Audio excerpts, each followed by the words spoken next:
All right, let's take a look at where we are now. All right, we've looked at walking a mile in their shoes, You Inc. All right, and I want to come back to that. It's really important to link all this up here in a moment. We looked at world-class performers and the unconscious to conscious, what might be necessary might be counterintuitive. All of those things are very important with what we're about to do. The next thing that we looked at was your profile. All right, what is some game film for you? We've had folks that look at this and say, this hits, pretty close, and we have folks that say, what, did you follow me around? These profiles provide us with a great deal of game film, a great deal of insight into our various styles. Now, let me try to link all of this up to the next piece of what we're going to do, and the next challenge that you're going to have as we push you into the academic side of this and have you learn more and more and more and more about this tool.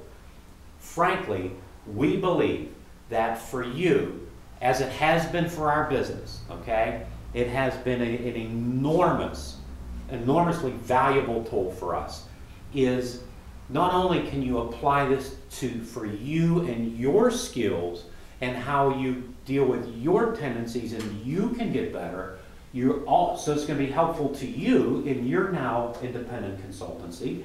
It's also going to be a fabulous tool for you to be implementing into your client engagements in really dozens and dozens and dozens of ways that we're going to help you understand a little bit more. So, you've walked a mile in their shoes.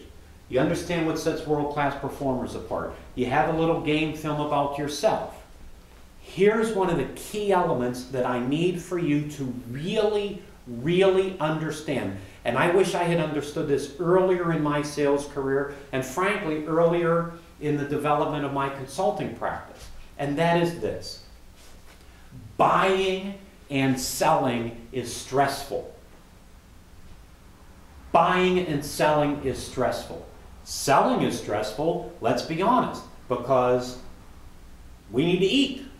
So we need to get clients. We need to be able to champion our experience. We need to get people to see that we're a solution and we're a value add. Okay?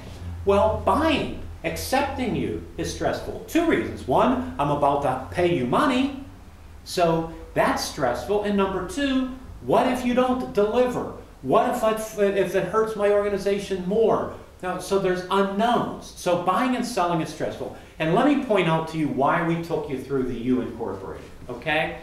This is what we had said before. Maybe you're a business owner. You're having an issue that I believe you can help me with. But I've been working 12-hour days. I've been stressed. My home life isn't what I had hoped it would be at the moment. Things aren't quite the way they need to be. My hiring or my personnel, or I have a broken process, or my competitor is eating my lunch, or my sales organization isn't doing what it needs to be doing.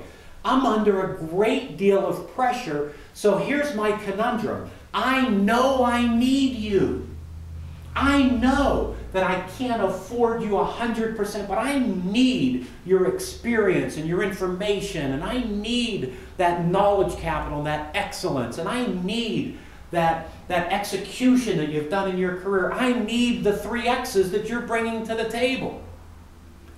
But that I know that I need it, but I am stressed. I'm a little concerned. What if this doesn't work? Now, here's the deal. Buying and selling is stressful. Here's the next deal, is that when we are under pressure, our developmental needs come to the surface. We're going to be talking about this part of the conversation over and over again here over the next several days. But when I am under pressure, when you are under pressure, when your prospect is under pressure, when a human being is under pressure, their developmental needs come to the surface. So if I am naturally impatient and I can handle that most of the time, when I am under pressure, I might not be able to.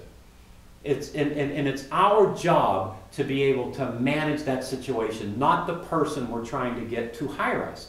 It's our job to sell ourselves. It's our job to be successful in that interview. So, we were under pressure when we were that business owner, so are they going to be. So now, we know about us, we know that they're under pressure, we know what world-class performers do. How do we understand that person sitting across from us when we're meeting them for the first time, And or when we go in and there's multiple people there, that as we've already learned, comparing all of our profiles, there could be multiple various styles in that room. How do we connect with folks when we've just met them? How do we know the phraseology of the questions? How do we know whether this person's a high I or D or C or S? How do we know that? Well, what we're going to do, we're going to learn, is people reading.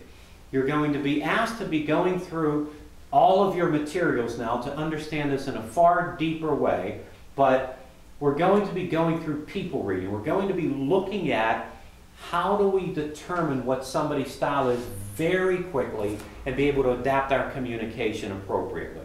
None of this, by the way, is 1 ounce disingenuous. This is not those things that maybe you've heard in the past about being a chameleon or mirroring that person. See, I think that's being somebody or not. I think that's disingenuous.